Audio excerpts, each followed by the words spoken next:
오늘 우리에게 주신 하나님의 말씀은 구약성경 창세기 50장 15절에서 26절까지 말씀입니다. 오늘은 하나님의 손이 되는 자, 하나님의 손이 되는 사람, 이런 제목으로 함께 말씀을 나눕니다. 여러분, 오늘 이 말씀 가운데에서 저는 여러분 한 분 한 분이, 여러분의 가정이 오늘 이 축복이 여러분 마음 가운데, 그리고 여러분 가정 가운데 담기기를 원합니다.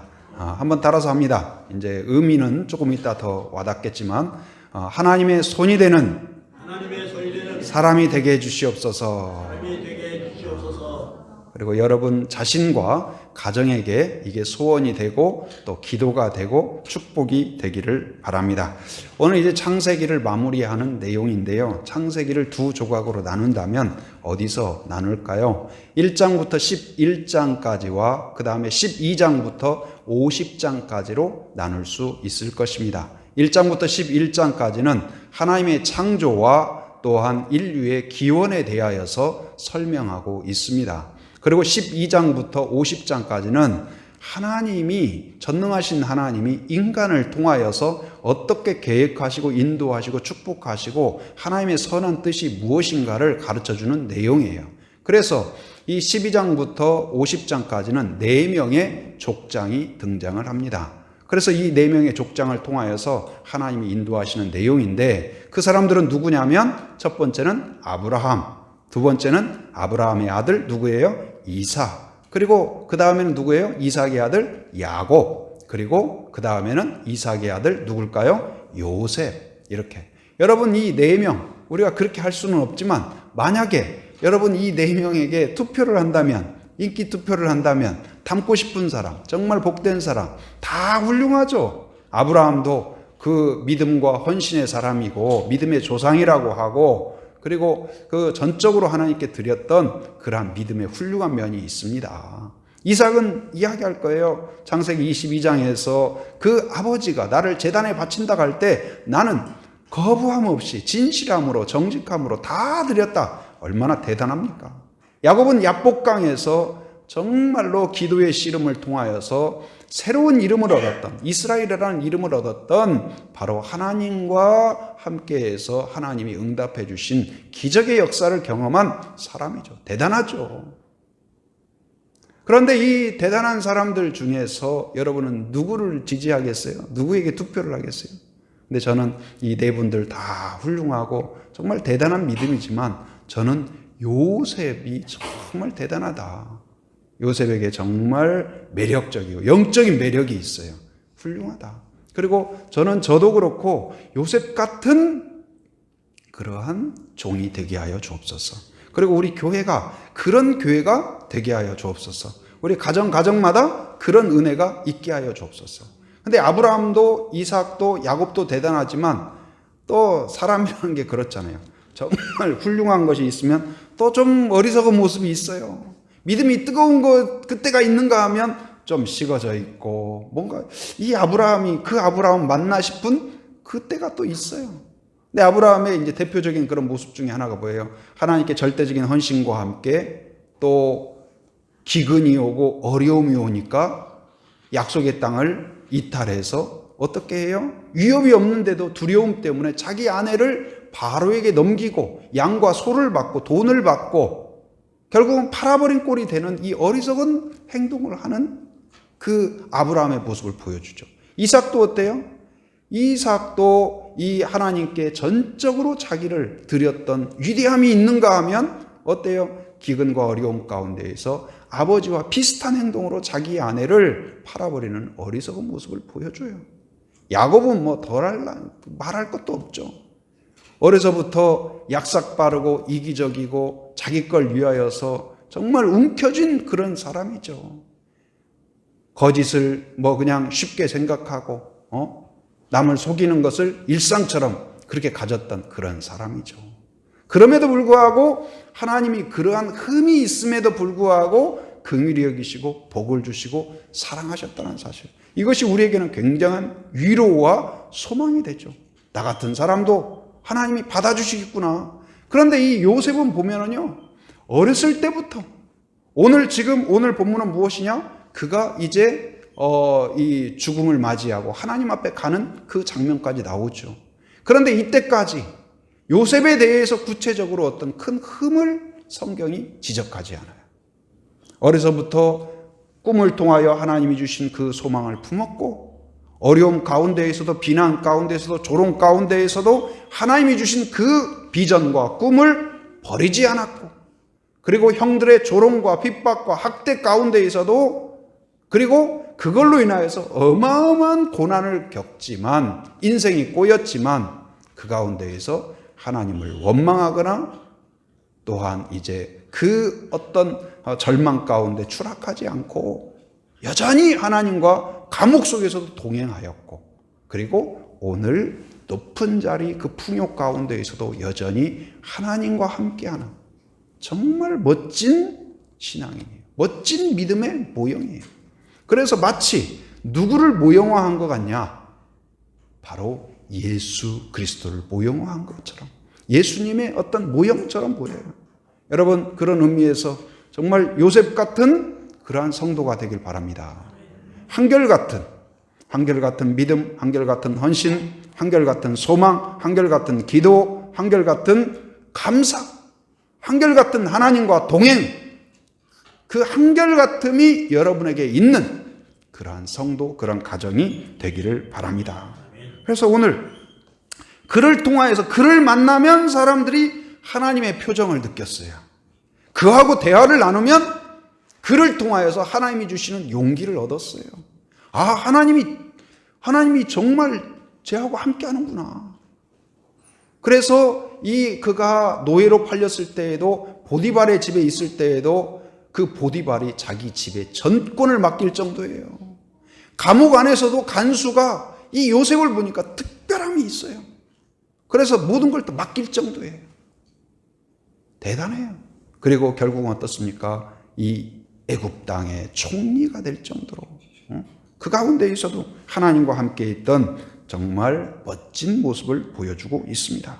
그래서 그를 통하여서 하나님의 능력이 나타났고, 하나님의 위로가 나타났고, 하나님의 지혜가 나타났고, 여러분들을 통하여서 하나님의 얼굴이 나타나기를 바랍니다.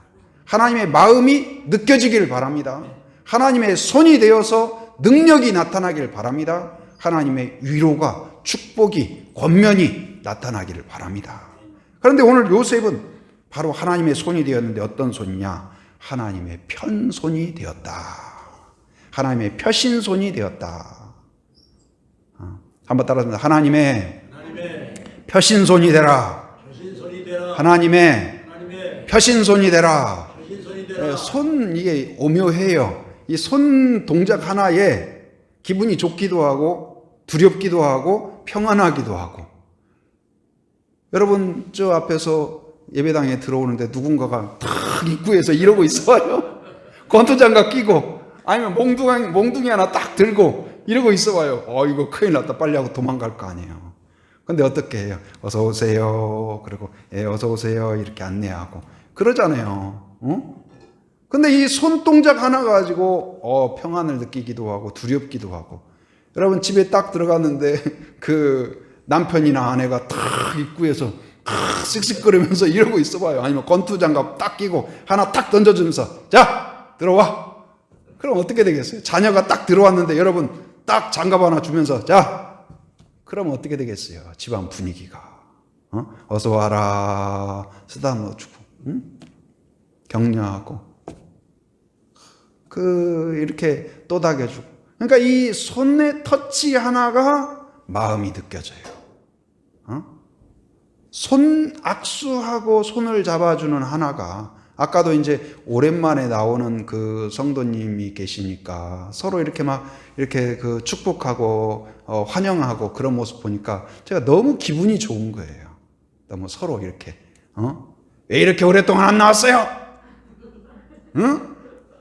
막 그러지 않고 서로 이렇게 환영하고 반갑게 하고 표정 짓고. 근데 그 표정에서 하나님의 환영이 나타나고, 하나님의 축복이 나타나고, 하나님의 기다림이 나타나고, 그동안 수고 많으셨죠 하는 공감이 나타나고, 얼마나 보기가 좋아요. 여러분, 서로 그럴 수 있길 바랍니다. 그래서 이 요셉을 통하여서 오늘 본문에서 보여주는 내용은 무엇이냐? 하나님의 편손이 되었다. 표신손이 되었다. 근데 오늘 보면은 이제 요셉이 눈물을 흘렸다고 나와요. 17절 말씀 같이 읽어봅니다. 자, 시작. 너희는 이같이 요셉에게 이르라. 내 형들이 내게 악을 행하였을지라도 이제 바라건대 그들의 허물과 죄를 용서하라 하셨나니 당신 아버지의 하나님의 종들인 우리 죄를 이제 용서하소서 하매 요셉이 그들이 그에게 하는 말을 들을 때에 울었더라. 요셉이 울었더라. 왜 울었냐? 왜 울었나? 여러분, 우는 이유가 여러 가지가 있죠. 억울해서 울기도 하고, 아파서 울기도 하고, 감동이 돼서 울기도 하고, 안타까워서 안쓰러워서 울기도 하고. 눈물 흘리는 건 똑같은 것 같은데 그 의미는 완전히 달라요. 근데 여러분, 누군가가 대화를 나누다가 여러분의 그 안타까운 이야기를 했는데, 또한 아픔을 이야기했는데 그 사람이 눈물 흘리는 그 모습만 봐도 이루 말할 수 없는 위로가 있죠. 그리고 눈물을 흘리는 모습 보면 어때요? 간절한 어떤 진정성이 더 느껴지죠. 그러잖아요. 누군가가 나를 위해서 눈물로 기도해 준다. 그만큼 축복이 어디가 있어요. 그래서 기도의 부모님이 계시다는 것은 저는 하나님이 주신 최고의 선물인 줄 믿습니다. 부모가 자녀를 위해서 밥도 주고 옷도 주고 공부의 기회도 줘야 되죠. 그러나 이것은 유효기간이 그렇게 길지 않아요. 옷을 아무리 좋은 옷 해줘 보세요. 1년 지나면 또 바꿔 입어야 돼요.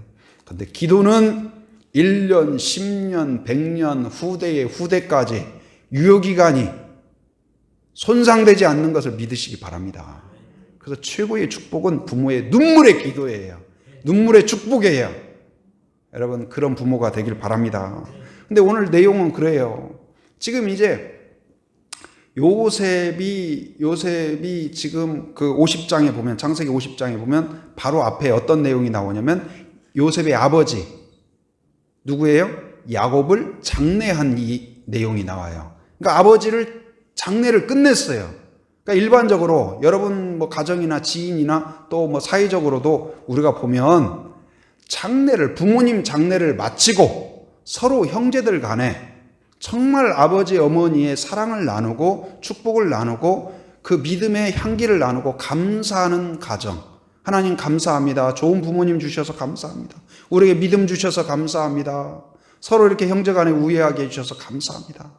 그리고 또 장자든지 아니면 누구를 중심으로 서로 이렇게 한 마음이 되어서 서로 격려하고 축복하는 가정이 된다면 진짜 복된 가정이죠.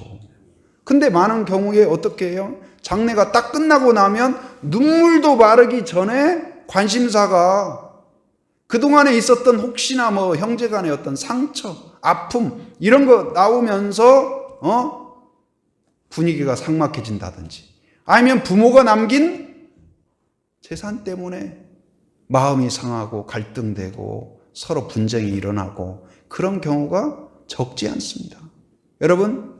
여러분의 가정이 전자가 되길 바랍니다.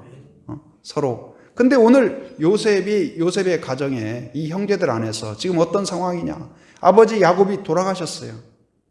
그런데 요셉의 마음 가운데 그 허전함과 또 반면에 그 야곱을 통한 은혜와 하나님의 역사에 감사의 마음이 있는데 어느 날 누군가가 전해주는 거예요. 형들의 마음을 전해줘요. 근데 형들이 지금 엄청 두려워서 떨고 있다는 거예요. 왜 그러냐?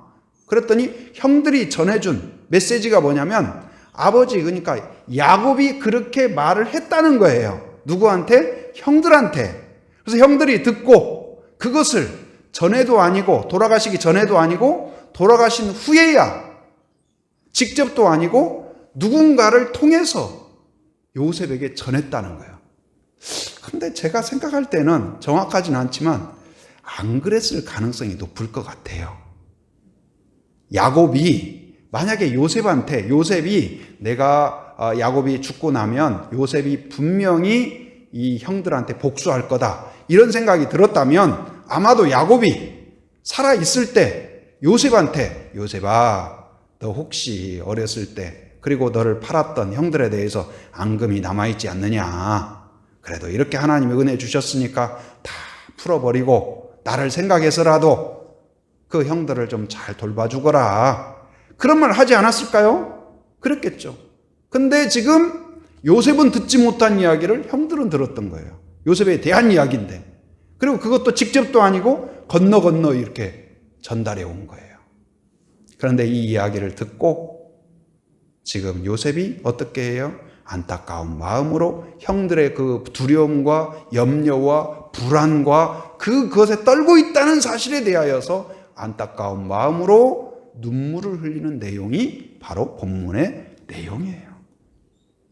여러분, 지금 이 요셉의 형들은 어떻게 했습니까? 요셉이 어렸을 때 꿈을 꿨어요. 근데 그 꿈은 그냥 꿈이 아니라 하나님이 주신 꿈이었어요.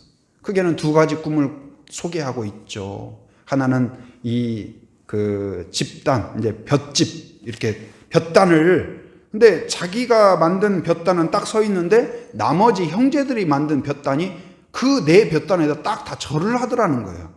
형들이 들었을 때 기분이 좋을까요? 안 좋을까요? 예를 들어서 초등학교에 막 들어가는 아이가 어느 날 꿈을 꿨는데 내 책가방은 똑바로 서 있는데 형들 중학생, 고등학생 된 책가방이 내 책가방한테 다 절을 하더라. 그러면 중학생, 고등학생 된 형들이 어떻게 생각했어요? 이런 건방진 놈 봐라? 그러지 않겠어요? 당연히 그렇겠죠. 요셉의 형들도 그런 거예요. 그래가지고 그것 때문에 구박하고 시기하고 미워하고 왕따시키고 학대시키고 비아냥거리고 비웃고, 그리고 또 어떤 꿈을 꿨어요? 요셉이 해와 달과 별이 나한테 절을 하더라. 그러니까 그 아버지도 듣고 과연 너희 형들과 엄마와 나까지 너한테 절을 하겠느냐? 그런데 형들은 그것을 비웃었지만 아버지는 그걸 마음에 담았다고 그랬어요. 그래서 결국은 그것 때문에 정직과 하나님에 대한 그런 믿음과 비전 때문에 결국은 형들의 미움을 샀고 구박당하고 학대당하고 미워하고 결국 어떻게 해요? 팔아버리잖아요. 여러분, 그 형들에 의해서 팔려가서 노예가 되고 감옥에 들어가고 어마어마한 고통을 겪어요. 인생에서 씻을 수 없는 고통을. 누가 이것을 없다고 하겠어요? 여러분, 근데 잊혀지지 않는 것 중에 하나가 뭐예요? 우리가 누군가를 이렇게 고통을 준다든지 학대를 한다든지 아니면 누군가에게 씻지 못할 고통을 준다든지 그것도 우리에게 쉽게 잊혀지지 않지만, 또 반대로 누군가가 나를 공개적으로 모욕을 했다든지 아니면 나에게 큰 피해를 줬다든지 상처를 줬다든지 잊혀지나요? 안 잊혀져요. 그게 누가 친구든지 선생님이든지 부모든지 아니면 누구든지 나한테 그러한 정말 치명적인 상처를 준 사람을 내가 어떻게 잊을 수 있겠어요? 요셉이 어떻게 그 형들의 만행을 잊을 수 있겠어요? 그러니까 형들이 이제 아버지 야곱이 돌아가셨으니까 얼마나 두렵겠어요. 왜냐하면 요셉은 이제 어떤 신분이에요? 옛날의 동생이 아니에요. 구박하면 구박당하고 뭐라고 하면 아무 말 못하는 그런 동생이 아니에요. 총리가 되었고 능력자가 되었고 힘이 있어요. 그 한마디면 이 형들을 조용히 손도 대지 않고 피 한 방울 묻히지 않고 없애거나 아니면 조용히 사라지게 할 수 있는 힘이 있어요. 그리고 요셉한테 했던 그런 악행들을 이미 알고 있기 때문에 명분도 충분해요. 그리고 아버지 야곱이 돌아가실 때까지 기다렸다는 것만으로도 인간적으로 볼 때에 인내의 어떤 높은 고지에 이미 오른 거예요. 그러니까 지금 뭔가를 하더라도 복수를 하더라도 그건 당연한 거고 명분이 충분히 돼요. 할 수 있는 능력도 있어요. 그런데 요셉이 어떻게 했을까요? 그 주먹으로 그들을 때려버리고 복수하고, 여러분 영화 같은 것도 보면 어떻습니까? 주인공이 당하다가 마지막에 짜릿하게 복수하는 장면 나오면 얼마나 기분 좋아요. 그렇잖아요. 복수가 기분 좋잖아요. 그런데 그래서 우리가 어떤 나에게 고통을 주고 그런 사람을 평생 담고 저주하고 또한 분노하고 복수하고 그것을 꿈꾸고 그러기를 바라고 그게 나의 소원이고, 그런데 성경은 그러지 말라는 거예요. 하나님은 그러지 말라. 오히려 원수를 누구에게 맡겨라? 하나님께 맡겨라. 그리고 너는 어떤 존재가 되라? 표신 하나님의 손이 되어라. 표신 손이 되어라. 그래서 오늘 이 표신손이라는 것은 무엇입니까? 그 형들의 고통과 두려움에 대하여 공감하고 긍휼히 여기는 손이 된 거예요. 그들의 아픔에, 그들의 두려움에 당해도 싸지. 형 이제는 내 차례야. 한번 나를 고통스럽게 했지. 한번 제대로 당해봐. 나에게 대로준 것 내가 말로 갚겠다. 내 눈물을 뺀 것 피눈물 빼도록 하겠다. 나한테 고통을 준 것 그 아들의 3대 4대 처가까지 다 당하도록 내가 갚아주겠다. 인간적인 마음으로는 그렇게 할지 모르겠어요. 근데 요셉은 그렇게 하지 않았어요. 오히려 그들의 아픔에 같이 눈물을 흘리는. 그런데 이 모습이 누구의 모습일까요? 하나님의 모습이요, 예수 그리스도의 모습이라는 것을 깨닫기 바랍니다. 그래서 요셉은 바로 모형과 같다. 누구의 모형이요? 오실 예수 그리스도의 모형과 같아요. 예수님이 만약에 우리의 죄를 다 따져가지고 1번째, 2번째, 3번째, 4번째 다 따져가지고 형량 때리고 합산해서 그렇게 했다면 우리는 누구도 자유로울 수 없을 거예요.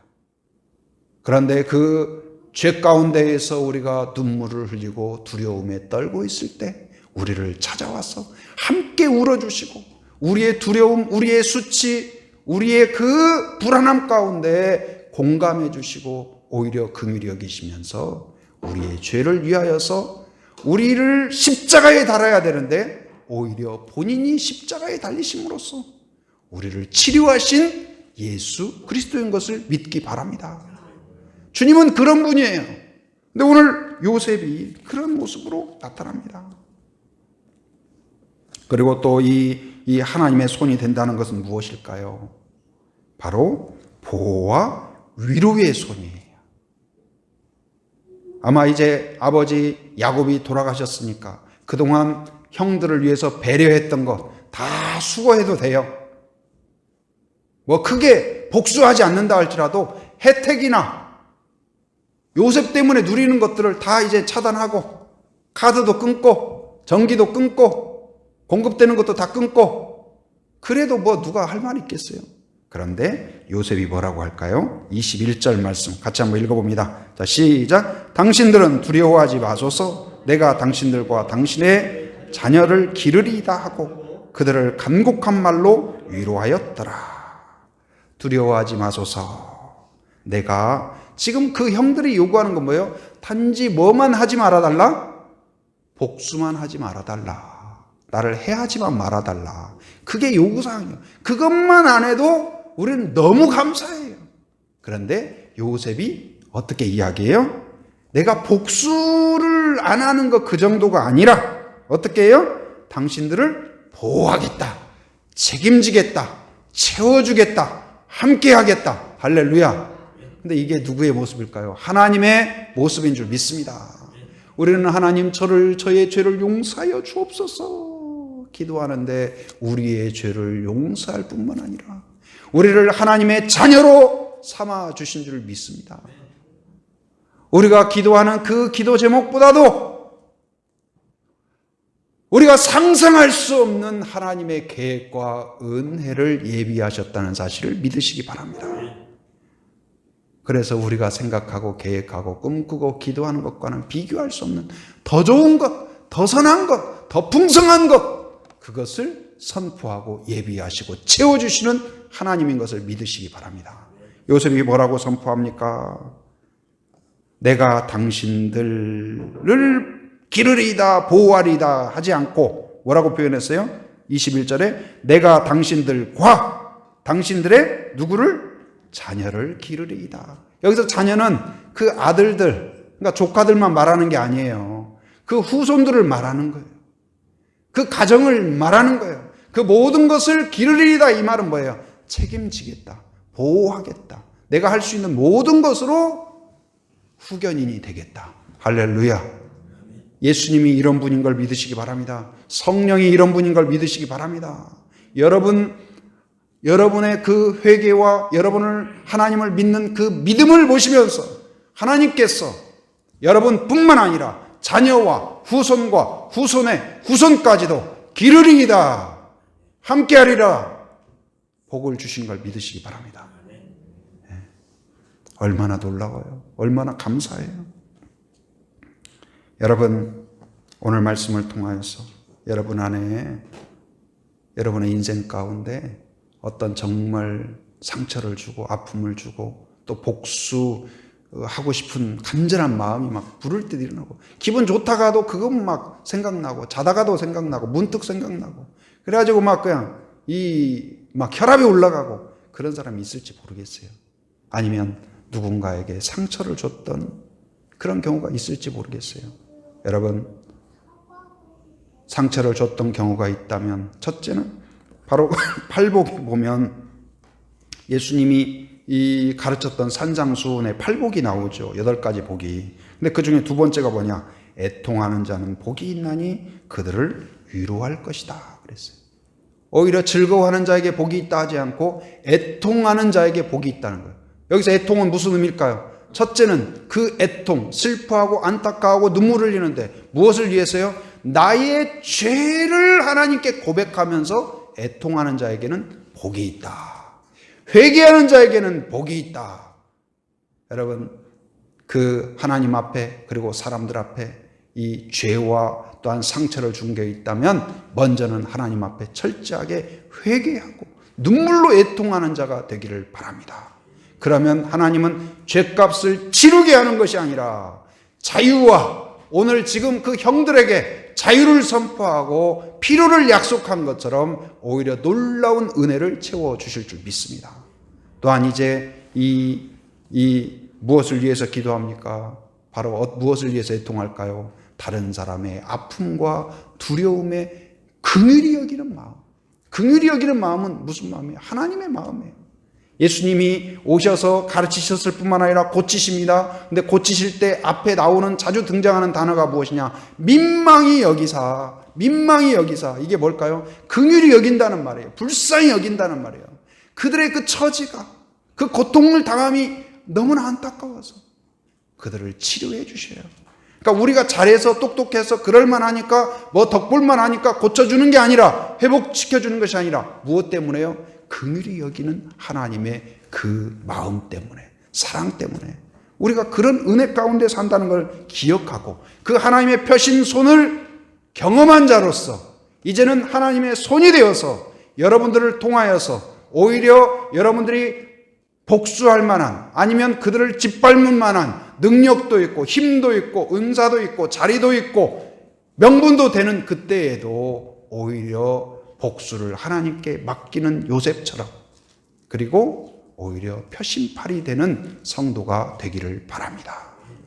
그래서 그것을 통하여서 오히려 하나님의 은혜가, 하나님의 역사가 가정과 여러분의 관계 가운데 임하는 그러한 성도가 되기를 바랍니다.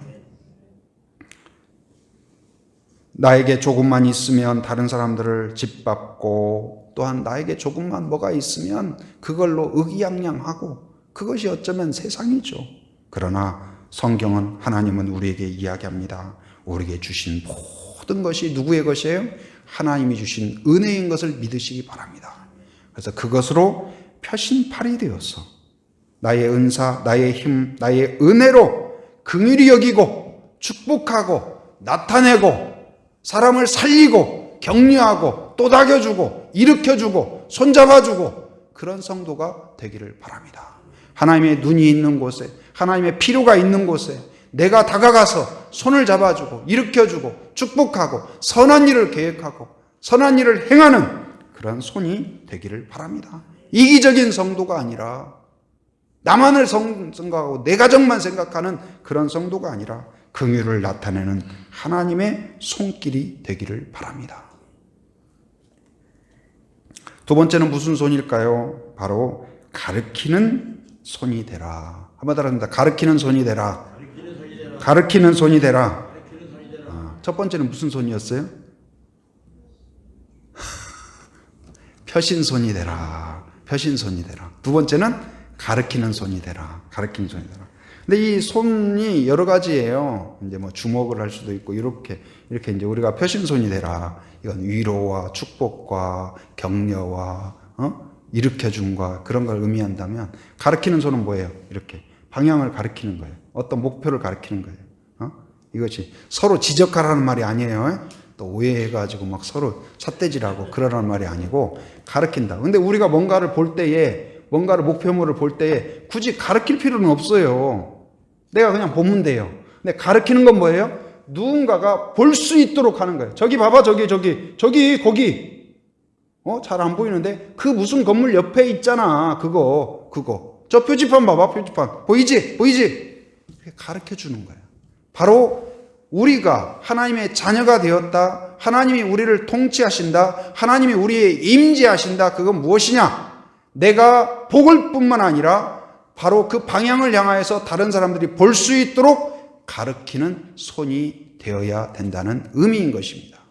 요셉은 바로 오늘 말씀을 통하여서 이 자기가 목숨을 거두는 그 순간에 백성들에게 나침판이 되어서, 그리고 가는 행로의 안내판이 되어서 목적지를 보여주고 가르쳐주는 이 가르치는 손이 되었다는 사실입니다.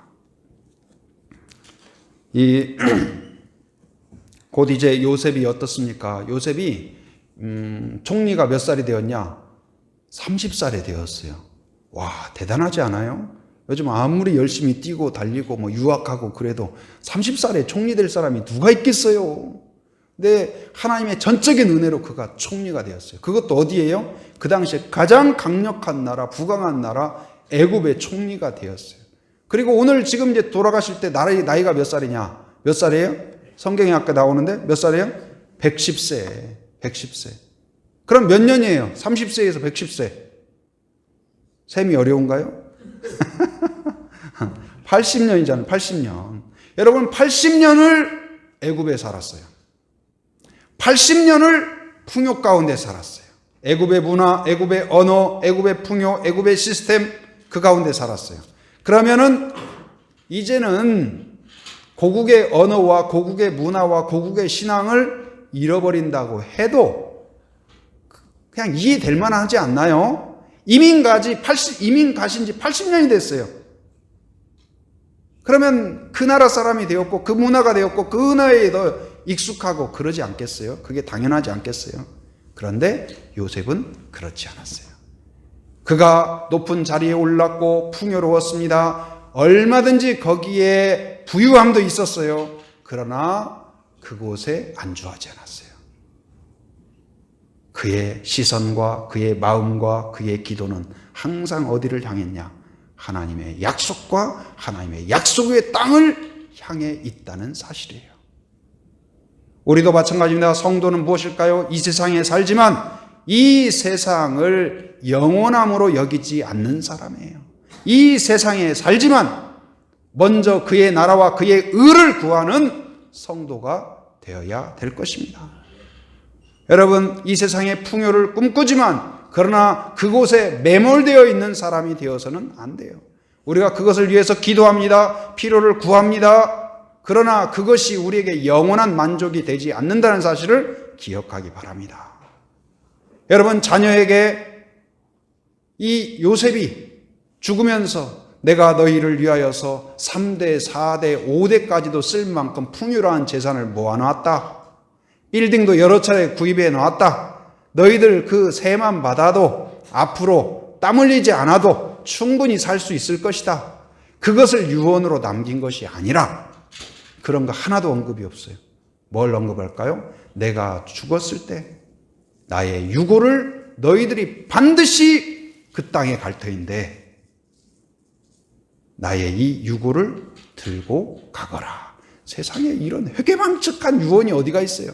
여러분, 부모님이나 할머니나 할아버지가 이런 유언하신 분 계셨나요? 앞으로 네가 어떻게 될 터인데 그때 나의 유고를 반드시 무덤에서 다시 꺼내서 그걸 들고 가거라. 그렇게 말할 사람도 없고 그 말을 또 받아들이고 순종할 사람도 많지 않을 거예요. 그런데 오늘 요셉이 뭐라고 이야기하냐? 그가 믿음을 선포합니다. 거기 이 25절 같이 읽어봅니다. 25절 같이 시작. 요셉이 또 이스라엘 자손에게 맹세시켜 이르기를 하나님이 반드시 당신들을 돌보시리니. 예, 거기까지 우선 읽겠습니다. 뭐라고 하냐? 그때 맹세를 시킨다는 건 뭐예요? 그 당시에는 어떤 것보다도 이 맹세가 중요해요. 그런데 맹세하는데 뭐냐? 내가 너희를 보호할 것이다. 내가 총리 아니었냐? 그 후광으로 너희들이 안락함을 누릴 거다. 그렇게 하지 않아요. 뭐라고 해요? 누가 보호한다? 하나님이 보호한다.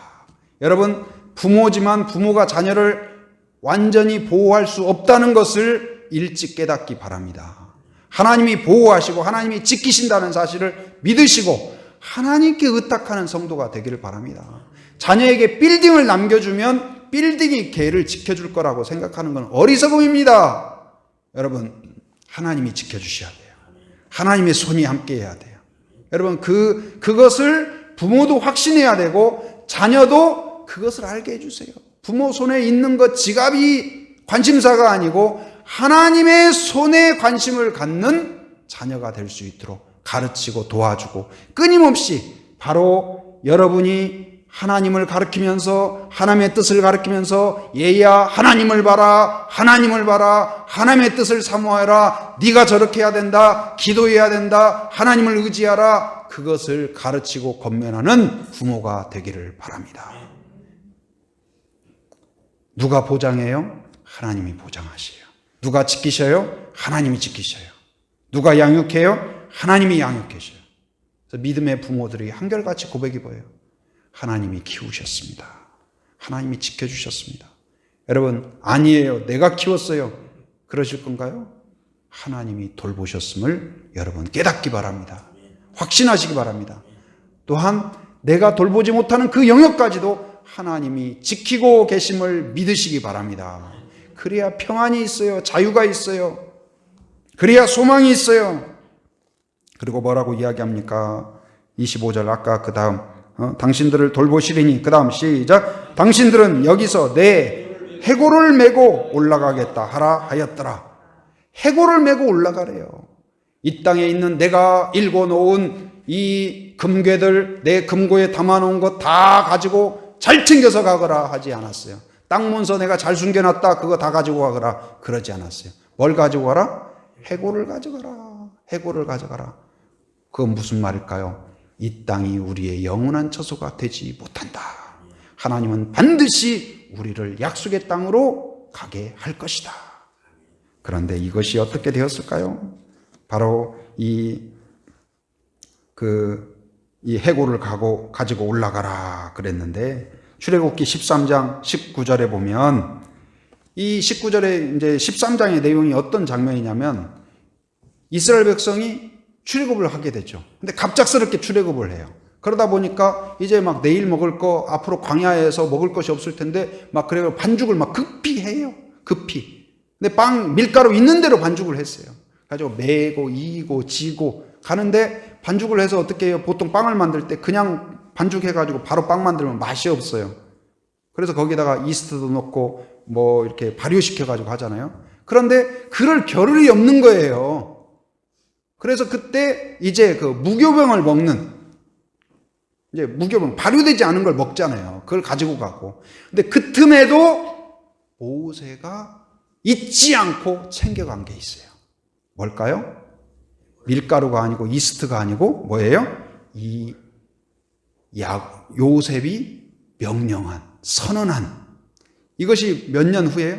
이 430년, 이 400년이 넘는 이 기간 가운데에서도 잊지 않고 이들에게 소망이 되었던 거예요.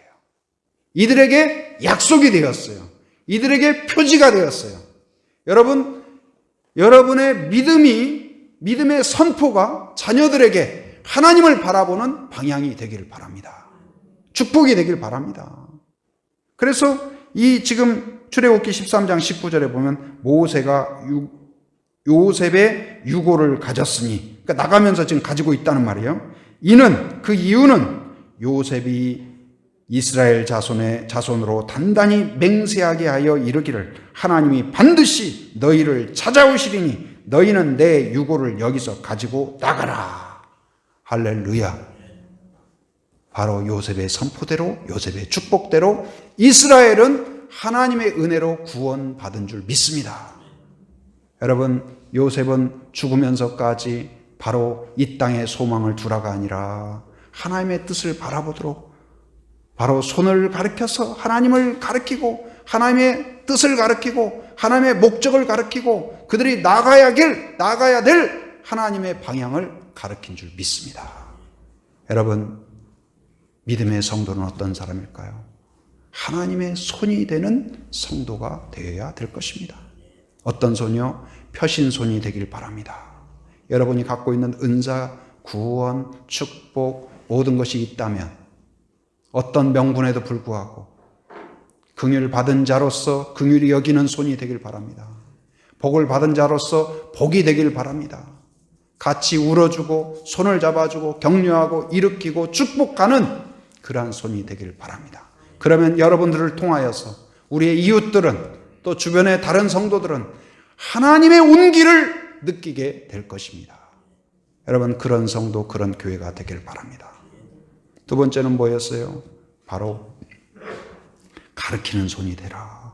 여러분, 우리의 시선을 우리가 이 땅에 살지만 우리의 필요가 있지만 거기에 이 하나님이 주신 선물에 매몰되는 사람이 되어서는 안 될 것입니다. 언제나 하나님의 뜻을 바라볼 뿐만 아니라 나만 바라보는 것이 아니라 자녀들이 그것을 보도록 끊임없이 가르치고 권면하고 등을 도닥여주고 같이 가정에서 둘러앉아 하나님을 알게 하고 느끼게 하고 바라보게 하고 꿈꾸게 하고 소원이 되게 하고 고백하게 하고 헌신하게 하고 그런 가정이 되길 바랍니다. 하나님이 보이냐? 느껴지냐?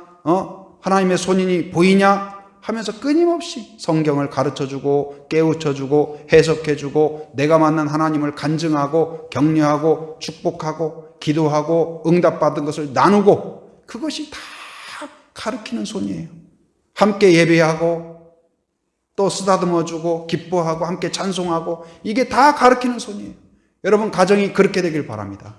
여러분의 그 방향키가 하나님을 향하여서 그래서 여러분이 하나님께 나아가는 나침판이 되고 하나님께 나아가는 안내판이 되기를 주님의 이름으로 축원합니다. 축복합니다. 그렇게 되기를 바랍니다. 은혜로우신 아버지 하나님 감사합니다. 오늘 또 예배 가운데 나오게 하시고 저희를 초청하여 주신 것 감사합니다. 오늘 하나님의 손이 되는 사람이라는 제목으로 함께 나눴습니다. 하나님, 오늘 말씀 가운데 우리가 하나님의 손이 되기를 소원합니다. 표신손이 되게 하여 주시옵소서. 우리가 하나님의 긍휼을 받았사오니 하나님의 은혜를 받았사오니 그 은혜와 은사와 긍휼로 인하여서 다른 사람들을 긍휼히 여기고 축복하고 위로하고 또한 다시 일으켜주는 하나님의 온기가 나타나게 하여 주시옵소서. 하나님 아버지, 우리로 인하여서 이 지역이 하나님을 느끼게 하시고 하나님의 사랑을 느낄 수 있도록 인도하여 주시옵소서. 또한 아버지 하나님, 우리가 하나님을 바라보고 의지할 뿐만 아니라 끊임없이 하나님을 가르치고 하나님의 뜻을 가르치는 저희들이 되게 하여 주옵소서. 복음을 나누게 하여 주시고 간증을 나누게 하여 주시고 말씀을 해석하게 하여 주시고 또한 함께 손을 잡아서 이끌어가는 그러한 믿음의 공동체가 되게 하여 주시옵소서. 예수님의 이름으로 기도합니다. 아멘.